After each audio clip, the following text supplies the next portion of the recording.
got double booked day of in Atlanta and ended up playing a Mexican restaurant. Yeah. Okay. Yeah. We had to, we were scrambling day of to find a place, and I don't know how we ended up at the Mexican restaurant, but It's pretty dope. we did.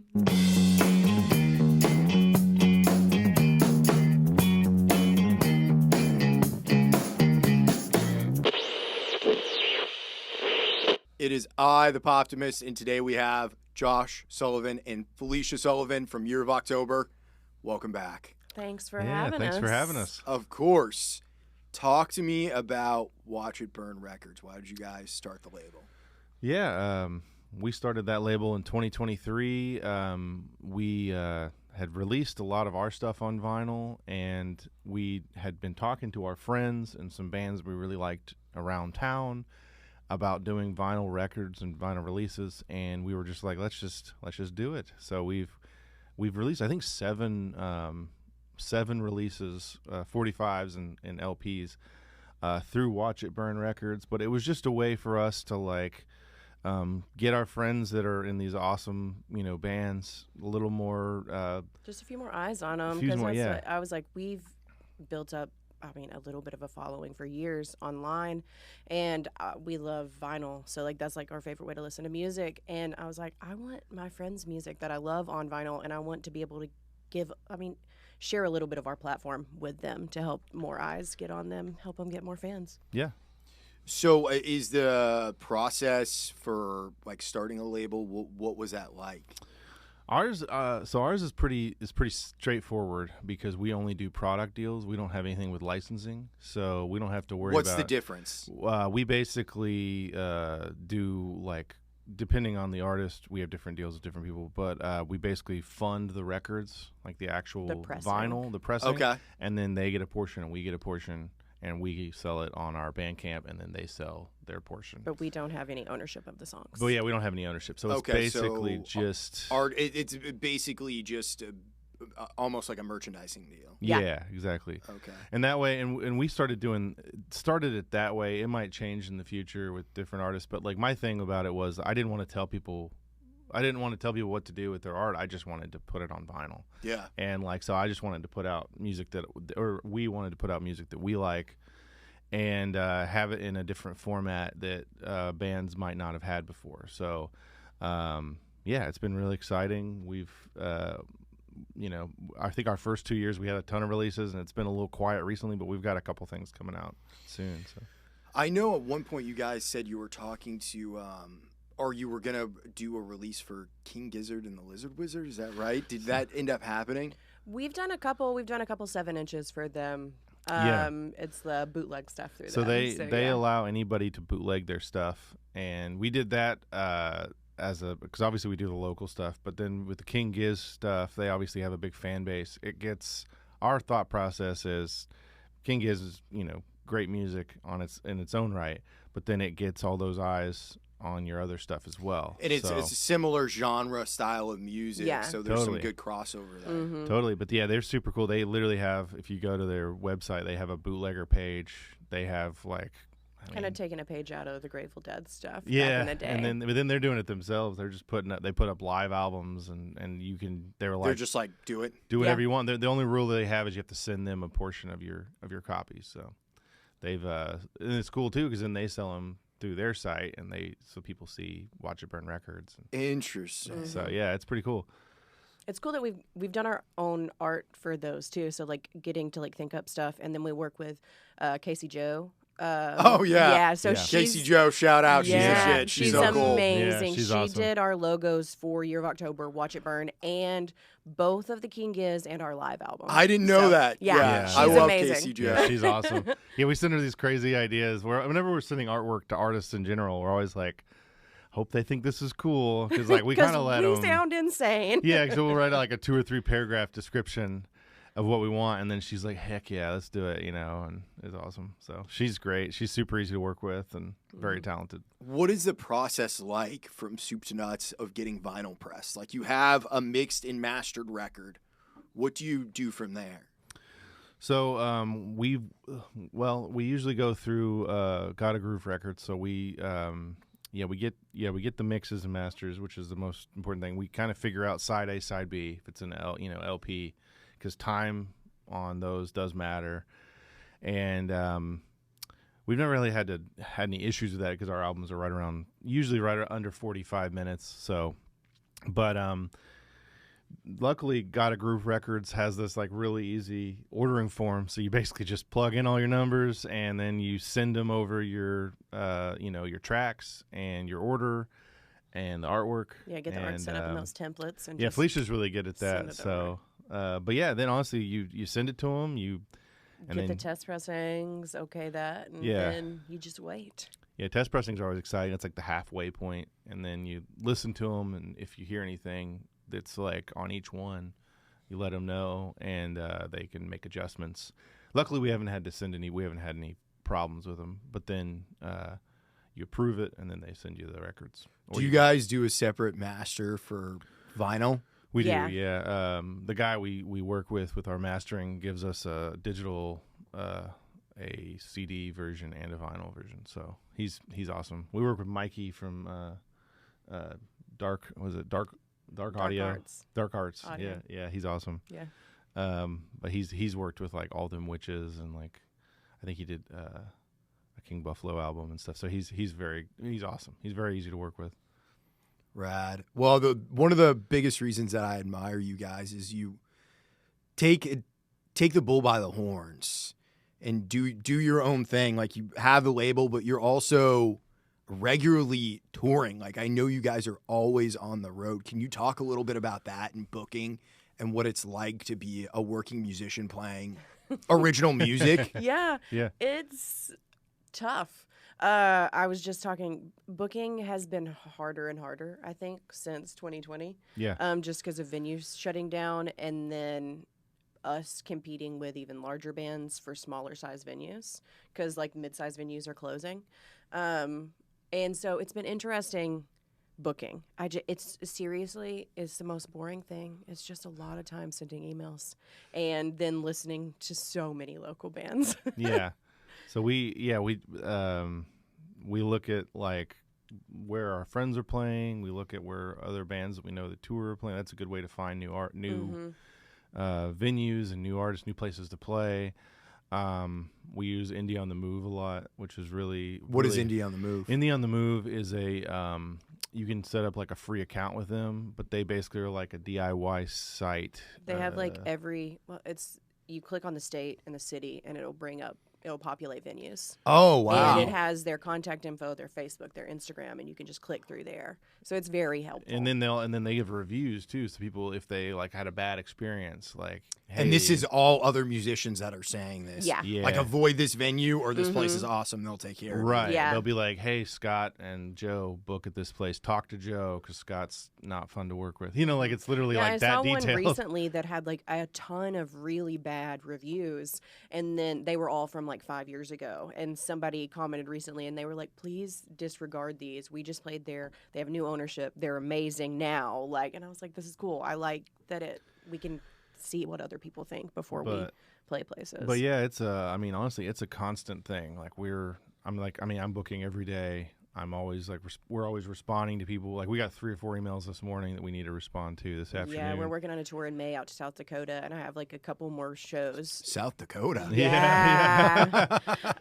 So we got a couple more shows that we need bands on, and it's just been a trudge. Yeah, we got a buddy out there who runs a radio show, and he's been playing us for a few years. He's been trying to get us to come out, and he got us booked with his band at a brewery, and they're taking care of us. They're treating us really well.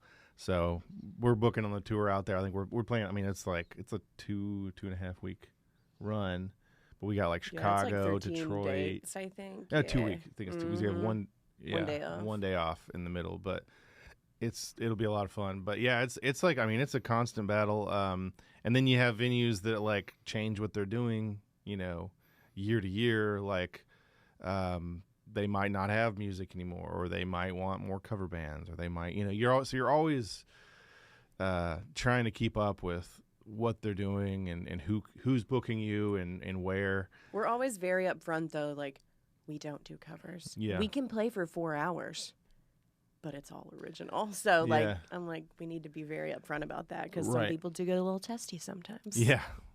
We've had people who, we've shown up and started playing, and they're like, you guys aren't playing any cover songs? And we're like, No. nope. But we told you this. There is proof. So it's interesting. So, what are your do's and don'ts for when you're trying to book a venue when you send that first email? What do you say in the email? What is the process like? I think for us, and the biggest thing is be very compact with what you're saying. Like, hey, I'm, basically the way I'll word the email is like, I'm Josh Sullivan. I play guitar in this band. We're out of Nashville, Tennessee. We are looking at your venue for these dates, and definitely give them multiple dates and specifics is the biggest thing. Because they might be booked on the one date that you Right. send over. And then if you're playing a new place that needs 3 or 4 bands, sometimes it's a great idea to be like, if you're already reaching out to bands, be like, I'm already talking to these bands from your area. Yeah. And then obviously, like we send a description of our music. Yeah, we have a little bio, and then we have our EPK, and a link to YouTube, Instagram, and our Bandcamp.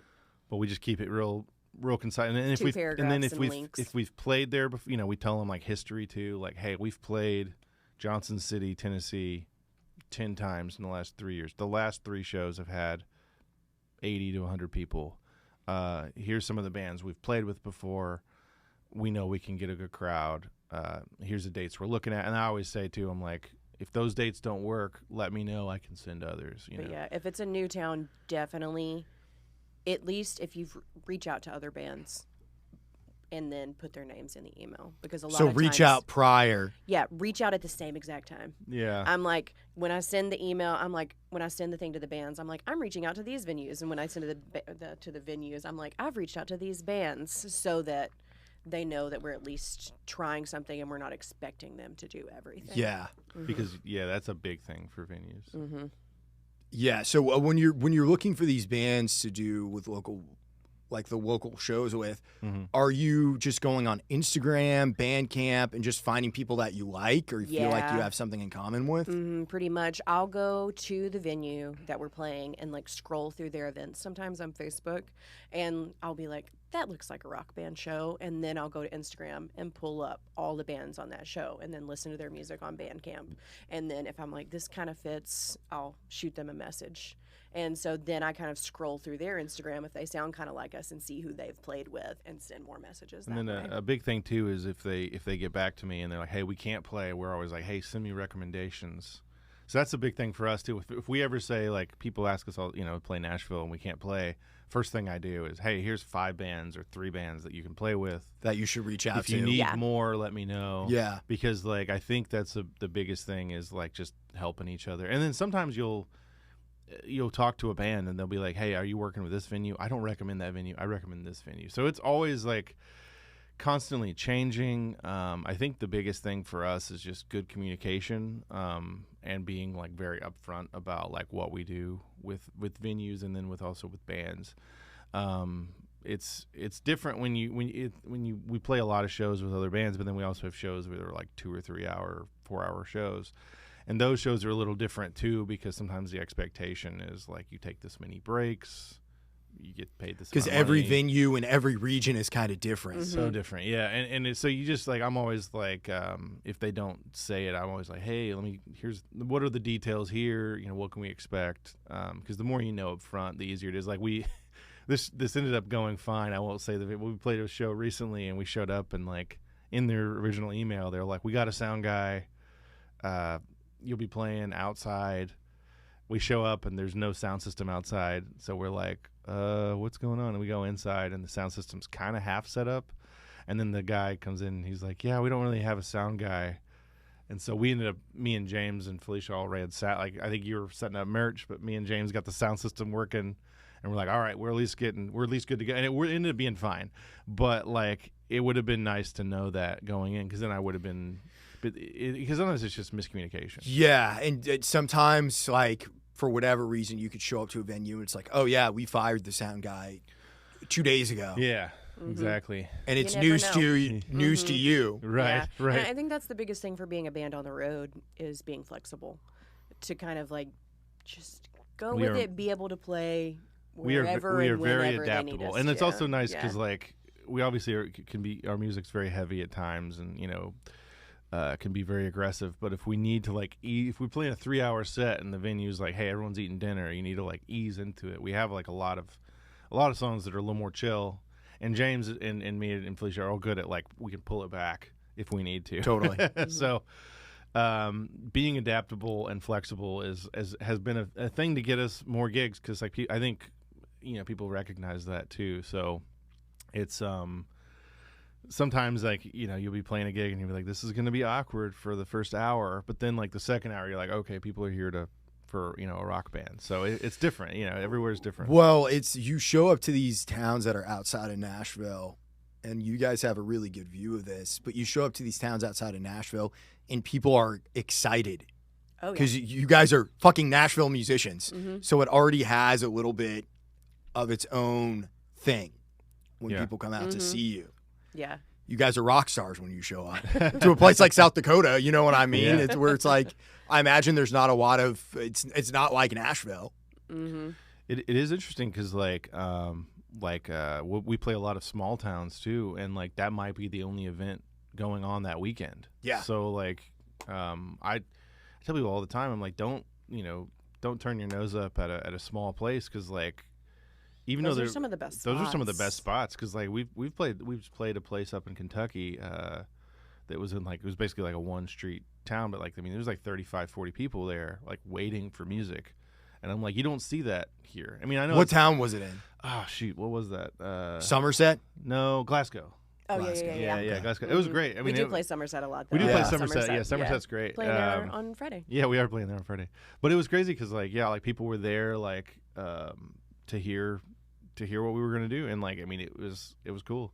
It almost felt like a movie set because of that, because it was like like what I mean. Me and James were like, are these people like paid actors? I think we're joking around, but stuff like that, like you never know. And then also like I mean, hitting the road as a Nashville band, like we sell a lot more merch in smaller towns and stuff than we do. Nashville's tough because like everybody plays and Everybody's got a T-shirt and a record to sell. Yeah. So it's like you play these, you play a small town. I'll be like, man, we just tend to sell a lot more merch that way. But yeah, it's not always the case. Sometimes Nashville shows, you do really well. But it's just, I think there's just a different, like you said, like I think people are stoked to be there. Yeah.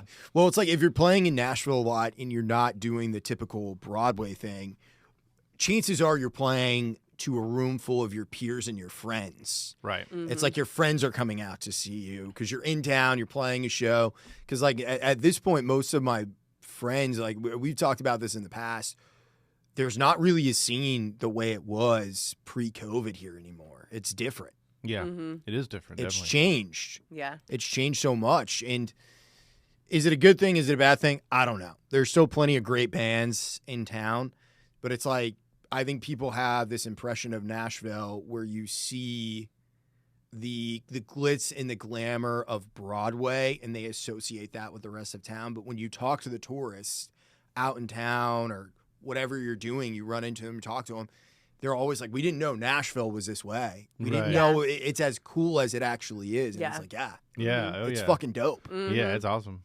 Definitely. Yeah, we always, anytime people are visiting, we're like, go to like the east side. Hit up some of the local venues because, like, I know you want to hang out downtown or whatever, but Yeah. like, hop over because there's I'm some like- real cool stuff. Yeah, I'm always like, if you're in the 5 Points area, like there's- 5 spot, five East spot, Room. East Room. Yeah, like I mean, Basement East, like Yeah, Cobra. Cobra. There's so many just right there. Yeah, I'm like, you can go to a ton and like within a mile of each other, and see some of the best bands you've seen, So What is the most chaotic or disastrous road show that you guys have played? oof. Maybe do you think the one time we played Philly with that 7 or 8 band bill was kind of chaotic. It was chaotic, But it was good. Great. There was a lot of people, but I was trying to maybe chaotic and like the worst bill. This was pre-James. This was a long time ago, but me and you did that. We got hired to do, I can't even remember what the place is called, but it was like on this hill in McMinnville. Oh. And no. we were still working at the bank, and so we had to drive down there after work, and it's like raining and dark. And we get there and we pull in, and we were driving. He had a stick shift Toyota Camry, and we were like, we'll just take that because we're playing a duo set. And we get there, and the Camry won't make it up the hill.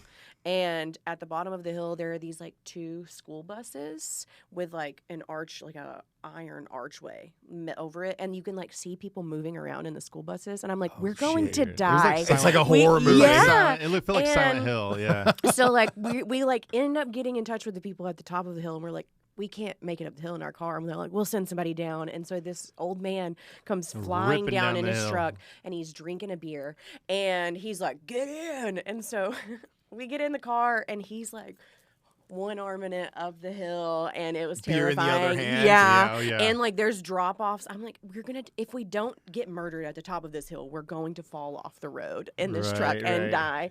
But yeah, we played like 3 or 4 songs, and I was like, we need to leave. Yeah, it was now. weird 'cause it was like all dudes. Like there was like 40 or 50 dudes. They were just, it was weird. It felt very, The hills have eyes. yeah, like they were eyeing Phlecia a little bit. Yeah. Like, Oh shit! Yeah. so we Yeah. were like after like 3 or 4 songs, we were like, and we didn't have phone. There were reception like even, it was but we like were me and like, one I was other like, woman. oh yeah, there. I was like, oh no, we have an emergency. We got to go home. that might be the most hectic. That was yeah. It was I think terrifying. that was when Yeah. I was sweating. A Yeah. little bit. It was weird. It was very early on, year of October too, probably Yeah. 2012, 2013. Was this a paid gig or was it? I don't. I Think don't so. remember that. If it was, we did not get paid. You were like, we'll forego payment. just- We're equal. We're good. Yeah, it was bizarre. Yeah, we were. Yeah, they definitely knew we were lying too, because the guy was like, "Oh, you gotta go home." We're like, "Yeah, we do." We And, really like, 'cause he had do. to drive us back down the hill. But we made it, you know. But like full band gig, I'd say like, I mean, some of our Alabama shows, like one time we were we were playing in Huntsville, and I won't say the venue, but we'd played this place before, and they have like a sound system and stuff. So I'm like, Yeah. they normally have stuff, but you run your own sound. And I couldn't find any of the mics, and I went to the bar, and they were like, oh, you have to like, I had to like sign my name to something saying I wouldn't steal them, and they had them locked up, but they were karaoke mics. Oh, And they Oh, didn't yeah. have battery. Some of them didn't have batteries, and I was like, I couldn't figure out how the machine worked, and like, it was like a karaoke machine for the vocals. yeah, and it was Oh, hooked up to the no. system, so it was loud. But then they were like, you can, because it was not a room where you need a mic very much. Like you just need vocals basically. But I was like, well, we could try to mic the kick and guitar or whatever, because there was a couple bands. And when I saw those karaoke mics, I was like, we're just gonna do vocals. And then like we were going, and like the first band, I think the karaoke mic died, like the battery. So we were like scrambling around in the middle of their set, and the worst part about it was the bartenders were like actively like mean about it. Like they like didn't want us there, so they were like, oh, did you break our mic? And I'm like, no, the battery died. So it was just stressful for no reason. It was really dumb. Yeah. But, That's terrible. yeah, I think we ended up finding batteries or getting another mic or something. It ended up being fine, but like the first song or two, that band lost the mic, so it's Traumatic. yeah, Mhm. it was weird. And then I had to sign them out too. Like I turned them back in, and they like counted them, and I'm sure they get stuff stolen, but it was just a very bizarre way to do it. We got a double booked day of in Atlanta and ended up playing a Mexican restaurant. Yeah. Okay. Yeah. We had to, we were scrambling day of to find a place, and I don't know how we ended up at the Mexican restaurant, but It's pretty dope. we did. though. We got free, Yeah, we got like a free Food? burrito or something. yeah, free burrito, but I did almost have a panic attack. Were you behind it. calling? Everyone. Yeah. I was like, we have a show. I think we They had one canceled. day. Yeah. It was like one day, and so I was yeah, calling so everyone. we were and- like coming up from, like we had just played a run in Florida, and so we were coming up from Florida. Trying to get back to Nashville. Yeah. I think we played Atlanta and then Knoxville and then Nashville. Something stupid. It wasn't the best run, but like, yeah, that show. Because have you seen the movie Green Room? Like the I don't think so. No. awesome. I was gonna say like it's a like a thriller horror movie. The second Okay. half, but the first half of the movie is about a hardcore punk band, and they're like on tour, and like the first bill, the first scene, they're like, oh, we're double booked. So it cuts to them playing like this, hardcore music at a Mexican restaurant. And we were like, this is real. It's so real. It's happened. And then like it shows them like going super hard and playing and like and what the fuck is up, Denny's moment. Yeah, exactly. Yeah. And they're just doing their thing, and then it shows like this little family eating, like Yeah. But it's funny because like that movie, I always tell people, I'm like, that's the most accurate like what it's like to be in a band. Touring. As much as I love like Spinal Tap and the classics, Sure. that movie actually shows it's very accurate, and all the actors in the movie are actually playing, and they're like appropriately like terrible, which is great. I definitely recommend it. It's a very violent film. So nice. I like violence. yeah. Does it have sex too? I don't think so. But it does have. Well, if it has violence. But Patrick Stewart is like the bad guy. Oh shit! And he's like doesn't. So raise it does and have doesn't. sex. That's what I was gonna say. It doesn't have a very For your sex. He never eyes. raises it. He like says like the worst things you can imagine. Like not cut, but like just like horrible stuff, and he doesn't raise his voice. And I'm like, it's like the scariest bad guy ever. Yeah. I don't. The less you know about it is the better. But Okay. It was I'll check it out. It was Tarantino's favorite movie of like 2018 maybe. Okay, so 2017. it's newer. Yeah, it's really cool. But I always tell people, I'm like, that's the most if you want to see what it's like to be in a touring band, and when shit goes down, you got to make adjustments. That's that movie. So a question I have for you guys: how do you keep everything organized and keep in good communication, in good standing? We have to have paper calendars. I can't operate off of an electronic calendar because it gets lost. I'll forget it's there. So I have my paper calendar. I have, for the South Dakota tour, I have 2 like of those flip notebooks with all of the information on them. And like one of them is where I need things, and one of them is the people I have and who I need to communicate with. So I have hard copies of everything. Yeah, I write down a lot of stuff. I have like my hard calendar as well. Yeah. And notebook, and then I just try. Some stuff just pops into my head randomly, but we kind of balance each other out. On the way here, I was literally like, did you reach out to him last night? And he was like, no, thank you for reminding me. I will do that after we get done today. It's like, cool. Yeah. Well, I imagine too, like you guys are also married. Mhm. So that adds a whole other factor into things. Right. Mm-hmm. So after you guys get done for being on the road for like 3 weeks or something like that, are you just like, hey, we need to separate and have some alone time right now? 100%. There's definitely. Like she'll be like, I need to go watch my show, or relax. Both, like, for as much as we like to talk, we're both very introverted, and so like when you've been on the road for so long and talking to so many people, like when we get home, it's just like I need to not talk for like a day and a half, and so it's great. We'll just like separate, and he'll play video games, and I'll just go sit, stare at a wall, Hang out with the cats. Yeah. Absolutely. But yeah, it's and it's definitely and like too, like, because I mean our problem too with the band, and not a problem, but can be a problem. Sometimes we don't stop working, so sometimes we're like at night, we're gonna go put our phones in the other room, we're gonna like watch a movie, we're gonna like Enjoy each other's company. each other. Yeah. Anybody who messages us in that time can just wait. And that's something we have. Like I personally have to make like a conscious effort of it, because I'll see something and be like, oh, I need to respond to that. Oh yeah. But yeah. Especially when you're self-employed. Yeah. Yeah. Because it's like, if I don't, that's my. We could lose it. My So someone livelihood. else could reply back. They could have sent that message to 10 people, Yep. Right. which is usually how it goes. It is. Right. Yeah. Mhm. I've lost some local gigs because of that. Because it'll be like, hey, why don't you play the basement tonight? And then I'll respond 2 hours later, and it'll be like, oh, we already got somebody.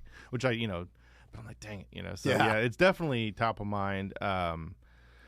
But yeah, it's sometimes it's a 24-hour thing. And when we're on the road, it's like I'm like working constantly. Like she usually is the driver, and then I'm doing all the social media stuff. So that's a whole thing too, is just communication on the day of with bands, because sometimes like, you like to share a kid, or if someone's offering to backline, Totally. like, and then that's a whole thing. So I'm definitely like top of mind, like here's the but like we have that down pretty well now.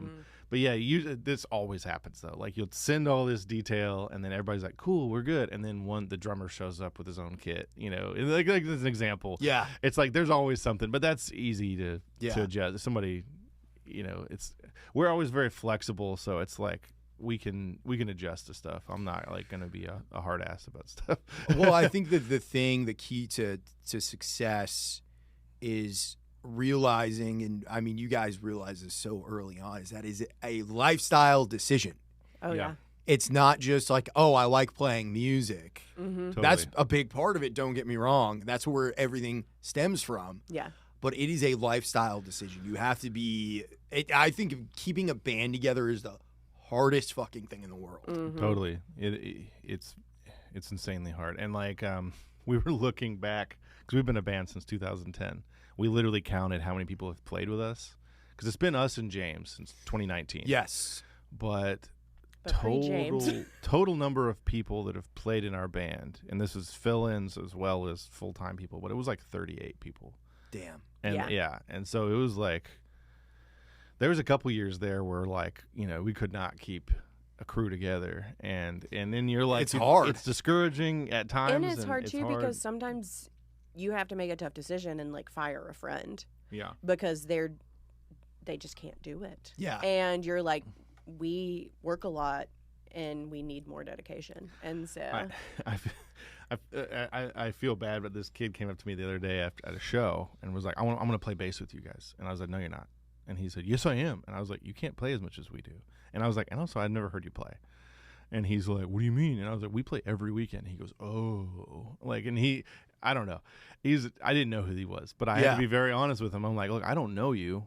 I'm not going to have you mess up what me and Phlecia and James have. Because you guys are running a business at the end of the day. Mm-hmm. And like, I hate to be like that, but I'm also like, look, like, introduce yourself to me first, or at least, like, but like that kind of stuff, like, I mean, I don't think people realize how much work it is to be in a band and to do it.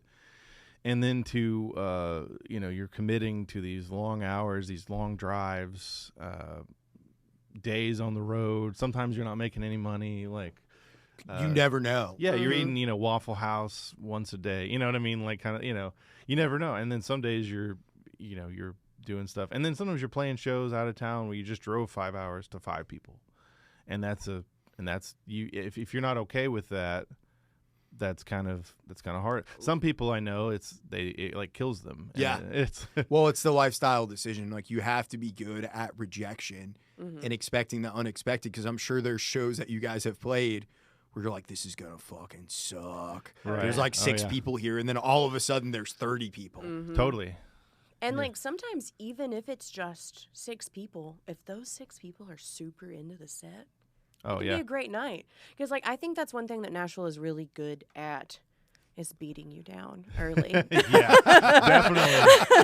Because like when we first came here, we played so many shows to no one, and you have to either your band ends or you become okay with it and you put on a good show every single time. Definitely, and that's something we talk about too. Because like the way I look at, I mean, even before the pandemic, but after the pandemic, I'm like, look, these shows could end at any. You know what I mean? Like.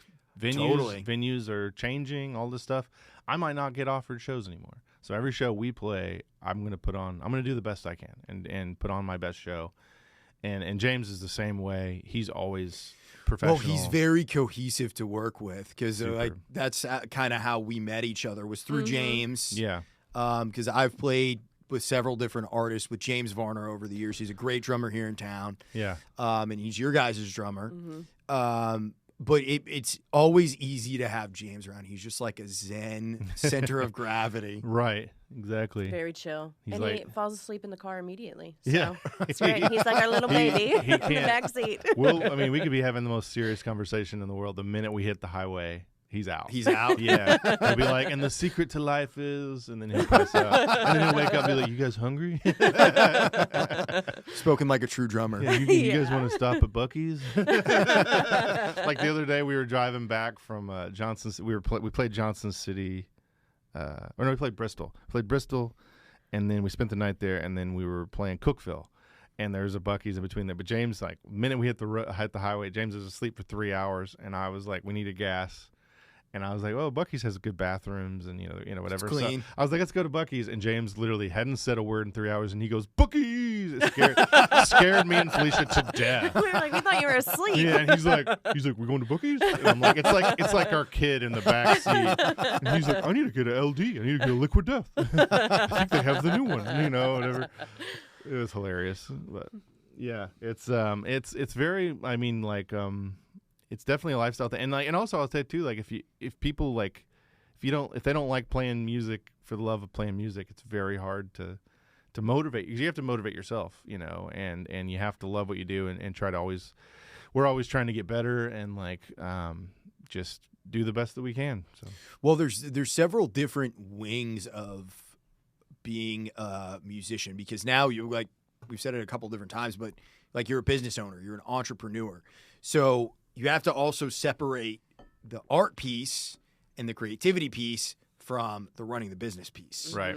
So there's the actual writing and recording, and then there's releasing, promoting, and then going out on the road to Right. do shows. So what is your guys' process like? Do you have any one way that you do things, or are you always kind of changing that process? With releases, we kind of have something that we follow sort of every time. But with everything else, it's kind of changing. Yeah, it's kind of fluid, yeah. With tours, we like to do kind of like pedal tours. So it's like where you do the loop, like flower pedal. Okay. So like you start near town and then make sure you have somewhere close everywhere to make it back to town. That's what they call pedal tours. And so like that's what we like to do on that, just because it doesn't make sense to, like if we were touring out to South Dakota, it doesn't make sense to have our last show in South Dakota and then drive. have a drive all the way back without making money on the way back. Yeah. So we a lot of times, like the way that we think about touring in general is we'll think like in terms of like Friday, Saturday, like what's our big, those are, usually the easier shows to get people out and to. your money makers. And your money makers. So you have to make money those shows. So we'll like book those first, and then you kind of plan out like, how do we get there? How do we get back? That is definitely It's algebra. Yeah. And it's always changing. And then sometimes one thing that we do too that we've done a few times is you'll have like, if you like her cousin lives in near Denver, but we like stayed at her cousin's house in Denver, and we would drive like 2 hours, play a show, drive back 2 hours. Like, so we're like, You have a home base. we have a home base. Like, as long as the biggest thing I think for us too is like, as long as you have a place to stay and you're not paying, you get a hotel room every now and then, but bands that like in general, if you end up having a hotel room every night of a 13-day tour, and that adds up. that Yeah, adds you're not up making money at our then level if you and then do the that. gas prices are outrageous now. I mean, they have been high for a while, but like they're really outrageous. And it's like, if you got a free place to stay, that's key. Like we'll drive back, like we played Saturday in Paducah. We drove back that night just so we have a day at home, but like that way we, and we have a free place to stay there, but that way like we're not, wasting more time. But like sometimes if we play in St. Louis, it's like a 5-hour drive to Nashville, but we'll drive like 2.5 to my brother's house in Western Kentucky and stay with him because I know it's free. Yeah, so it's that's a big part of it too. Is just like, and it's great. We have a lot of awesome friends and family that put us up, and that's a big part of it. Like sometimes you guys sleep on the floor. Like we've definitely done that quite a few times For the love of the game. Yeah, like I know. If we're ever at a house that has like a bunch of pets and stuff, James usually ends up with them on top of him in the middle. Like, you wake up and he's like, a dog is like on his head. And stuff. We stayed one time. This was a tour that James couldn't do. This was like 2019, but we played in New York, which obviously those apartments are tiny, but it was 4 of us because we had our bass player at the time, and they had a blow-up mattress pushed up to their couch. And somebody was on the couch, and then 3 of us were on the blow-up mattress. So it was all 4 of us sleeping right beside each other. Like in the middle of the night, though, their dog, I guess they like opened their door, and the dog came out, and it was wearing like a jersey. Like it was so cute. It came and snuggled with me. But it was like one point it was like in between my legs, and I was like, oh my gosh, that dog is so hot, because it was like it was making me very warm. Oh yeah. So I was like sweating, and like we all woke up at like 7 a.m. though, and we're like, let's just go ahead and get on the road.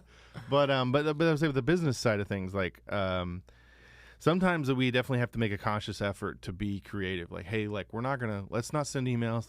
Let's write some music. Like I have to do that. Like sometimes if we're If I don't do that, sometimes I'll get distracted. And so that's another example. I'll put my phone in the other room.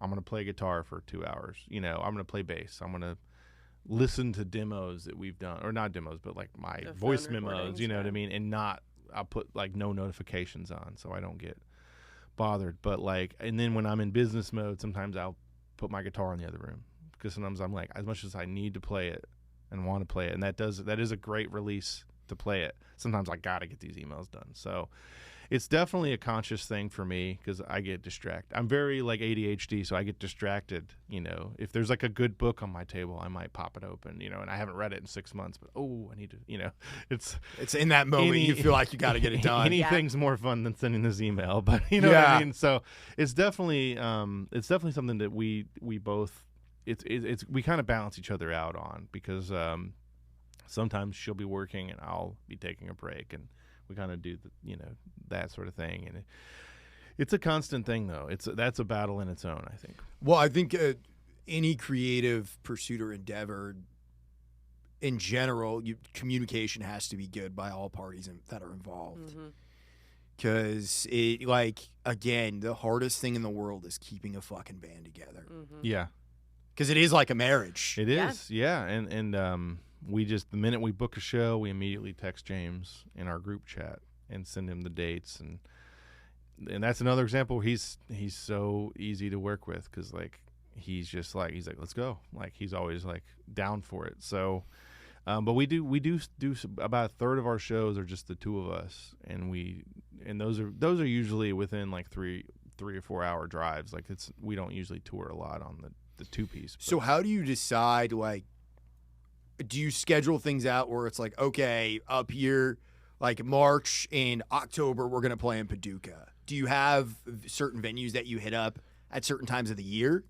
I would say, like, for us, it's there's venues that we play like consistently, like in Paducah, and so it's usually scheduled out like every 4 months. Yeah, I was like, we usually So hit those, once a like, 3 quarter. times a year. Yeah, so once a quarter. So like that's definitely like one where like we're playing Paducah Beer Works again in June. We'll probably play it again in like November or December, like after that. So you try to space it out so it's not overdoing it. You're not oversaturated. Yeah, The market. and that's that's the thing too. Some venues want you to play a lot.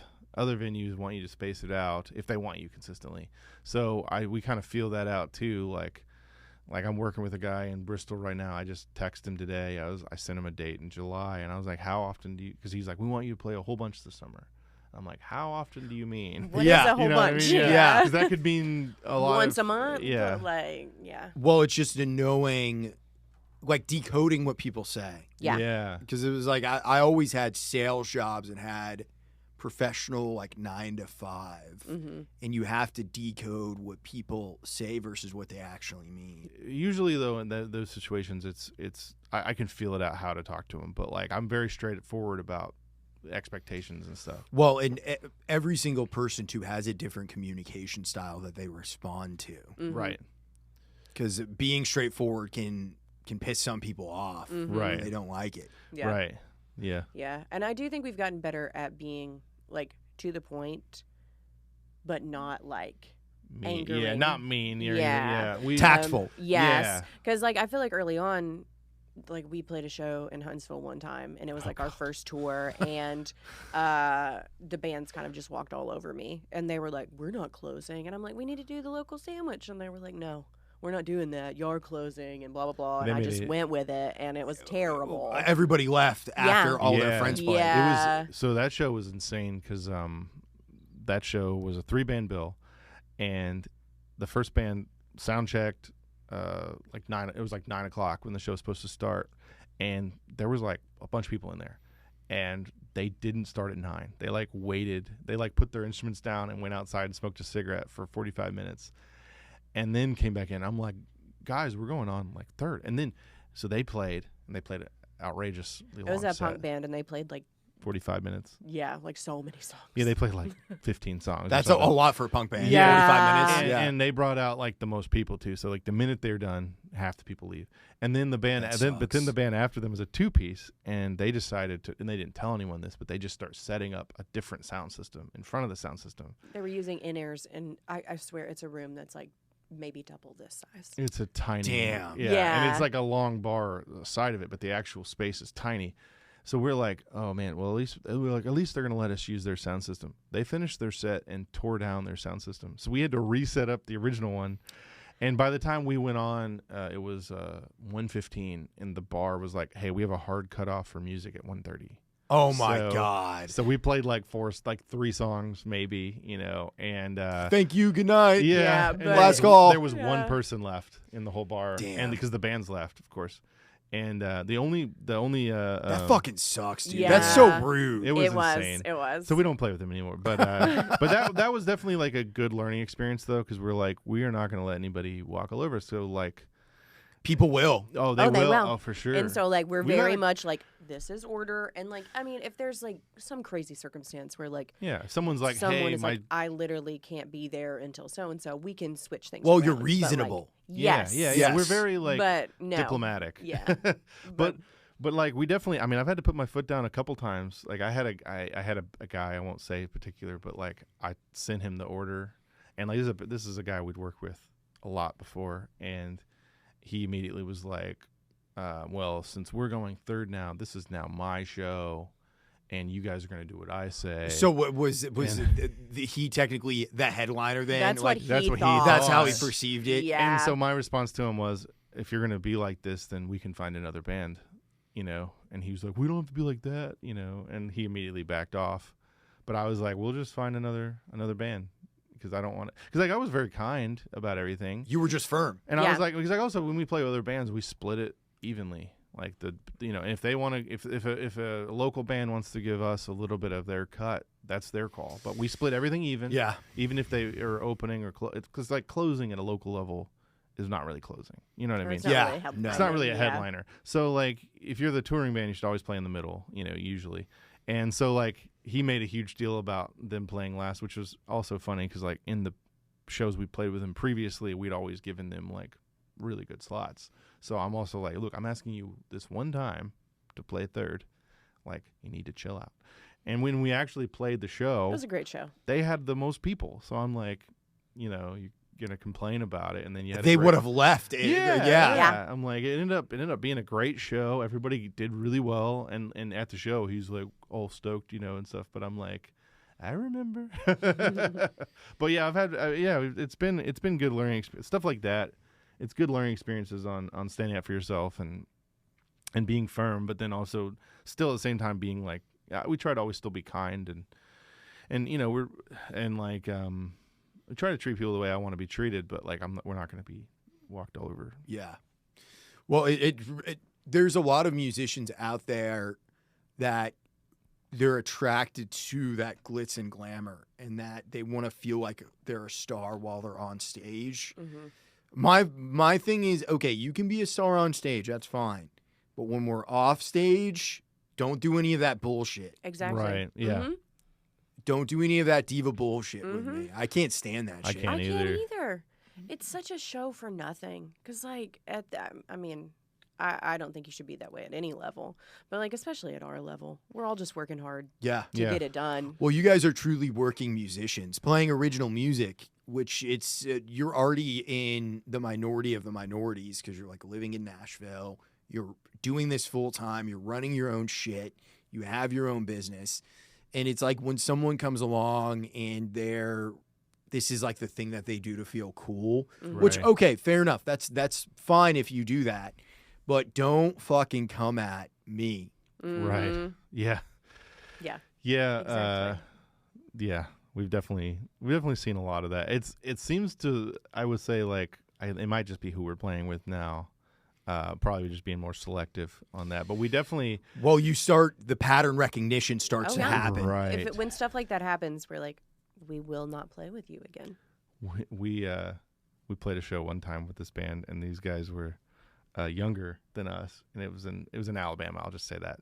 And before the show, me and James and Phlecia were there was a green room, and the green room was sweet. Like we don't usually get a green room, but this green room was awesome. And it had like snacks and waters, and then they had like a bunch of old video games. They had like Street Fighter 2, like ready to go. And so I was super stoked. I was like, guys, like to the other band, and they weren't talking to me. But I was like, you guys want to do like Street Fighter like tournament? Because it was like 2 hours for the show. Yeah. And I was like, so you had time to kill. Yeah, I was like, that'd be so much fun. I'm like introducing myself to them, and they like would not talk to me like at all. And I was like, okay. So, did they realize you were in one of the bands that was playing? Yeah, they were just being like actively rude. Like I was like, hey, how's it going? And they just like, I shook their hand. The guy just looked at me, like didn't say hi. And I was like, that's weird, And so I'm like, oh, whatever. Fucking dick. Yeah. So me and James played a couple rounds of Street Fighter by ourselves, and then James was like, "You're kicking my ass, so we got to play over here." So I think we played a couple. We played busted out like Star Fox or something. But anyway, we were having a good time, and they went on first, and they were really bad, which it was fine. But like we went on, and then after the show, they I guess they realized that they liked what we did, so they were like talking to my ear off. And I'm like literally like, you guys didn't like me when you thought I was uncool. Like now that you like my music and you want me to get you a show, we're badass. You want me to get you a show, and they were like, you bring us to Nashville. And I'm like, I didn't say this, but I'm like, why would I bring you to Nashville? You weren't nice to me here. Like, do you guys find that when you're out playing shows on the road, there's those local bands, are they always hitting you up for shows? Like how do you handle something like that?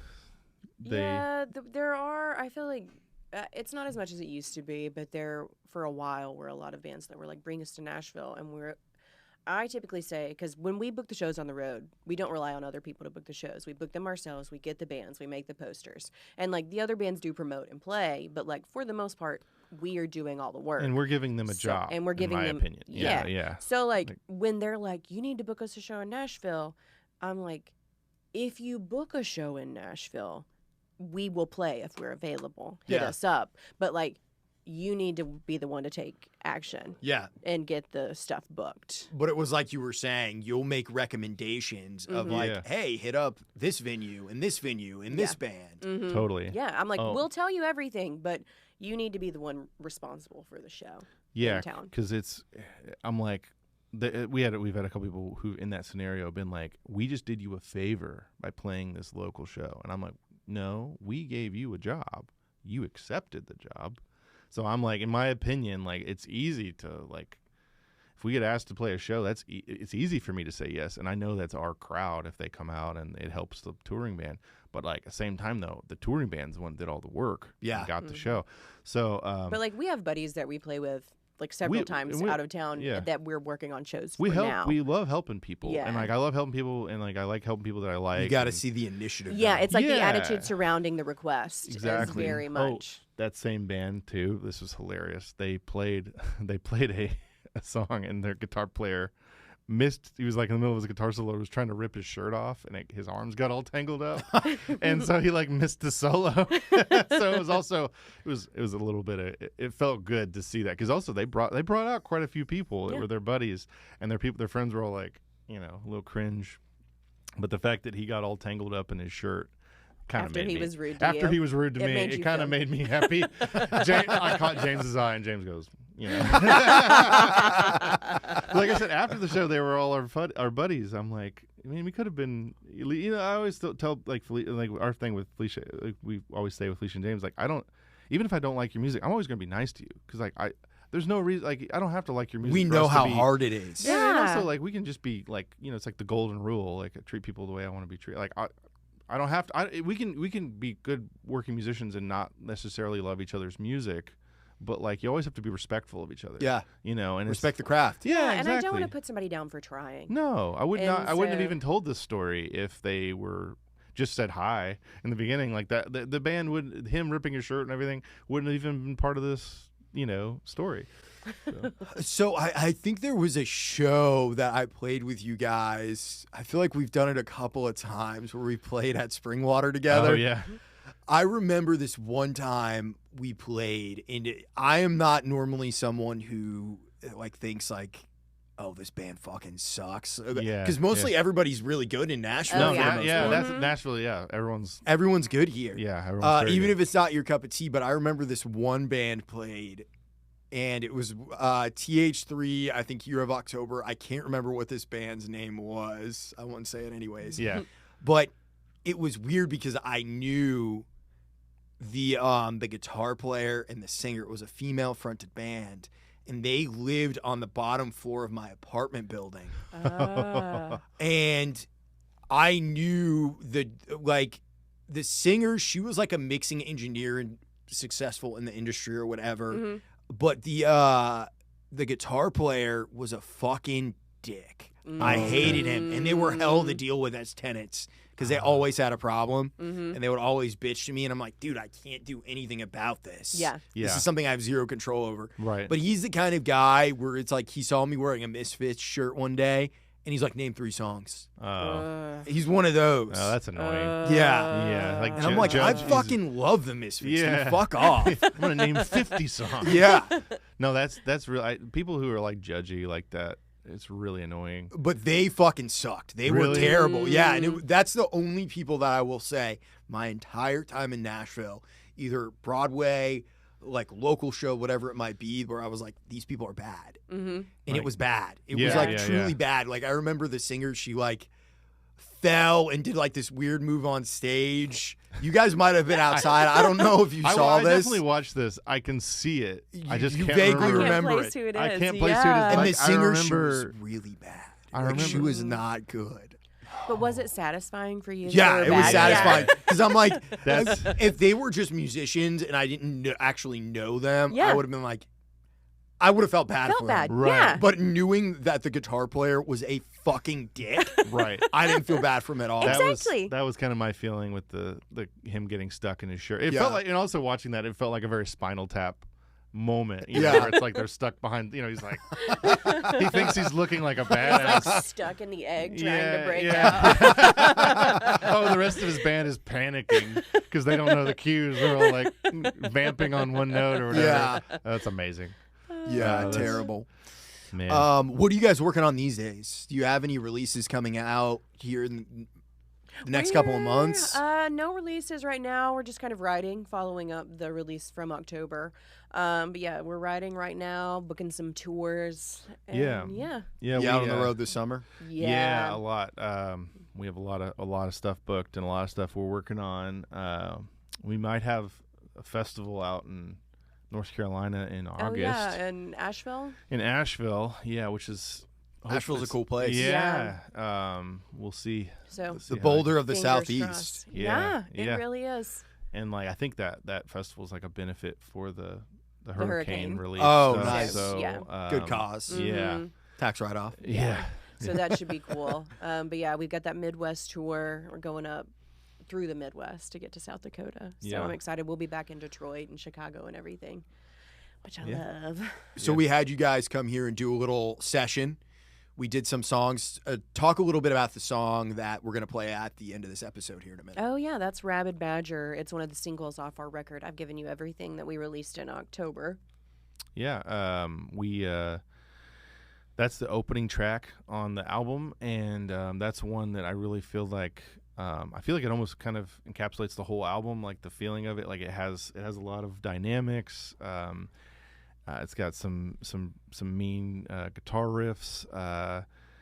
It's definitely one of my favorite tracks on the album. I'm definitely stoked that it's out, and it's definitely fun. We've been opening a lot of shows with it too. It's kind of it's a fun one to like, you know, kind of stick your foot in the ground, like pivot one way, and it kind of song. So it's a good one. Mm-hmm. James gets to these wild drum fills at the end. It gets pretty hairy. It's great. Gnarly. Yeah. Where can people find you at?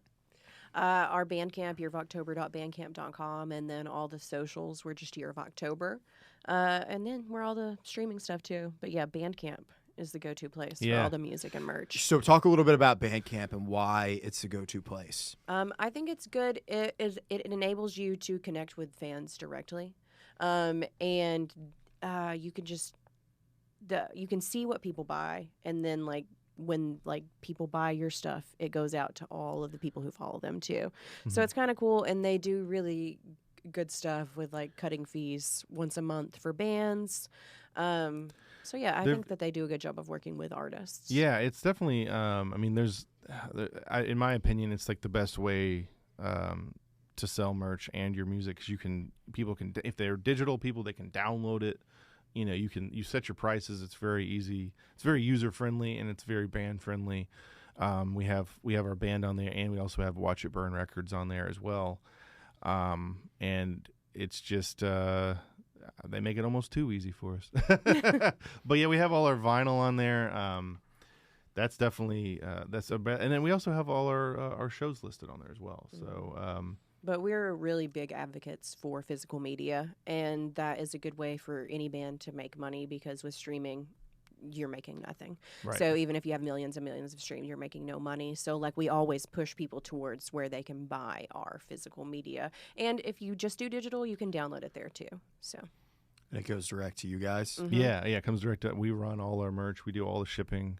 So it's cool too, because like we on each order too, we do thank you notes. So we handwrite all our thank you notes, and I draw a turtle on each one, and I name it. So everyone gets their own, for Phlecia, whichever one of us does the custom. You get your own turtle. And then on Watch It Burn Records, we do an alien, and we name the aliens. And my aliens might look a little bit like turtles, but no, it's fun, and it's cool too, because like people want, if they buy a record and they want it signed, we're the ones who ship it, so we can sign it, and we just try to make it as personal as we can, and it's cool. Like, we always say, like, we try to talk to everybody on a one-on-one level, and just be as real as we can.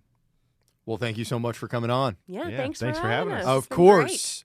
Keep on dreaming. See you real soon.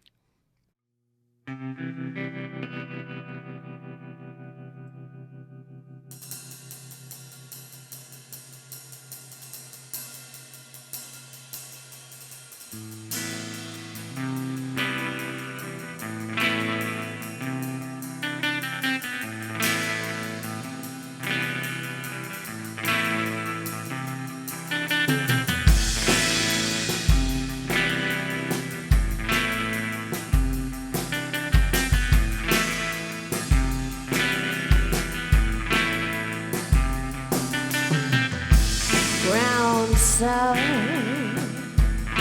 why can't I stay the way you want me? Driving up, but that just fits the way you think.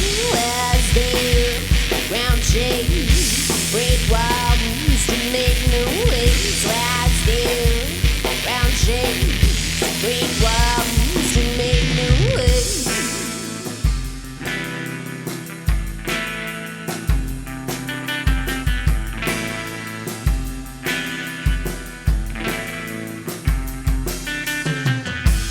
Try to fit me inside the box you made that leaves me with everything I hate. There's still ground shakes, break walls to make new ways. Where's still ground shakes, break walls to make new ways. Where's still ground shakes, break walls to make new ways. Where's still ground shakes, break walls to make new ways.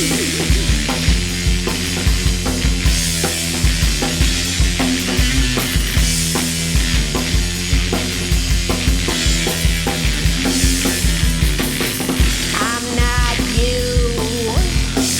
I don't fit into your plan. Just let me be who I am. I'm strong for anything.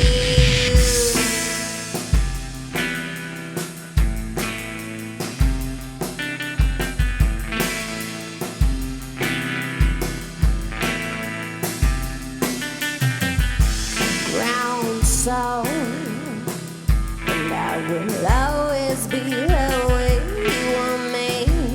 Tough enough, but I can't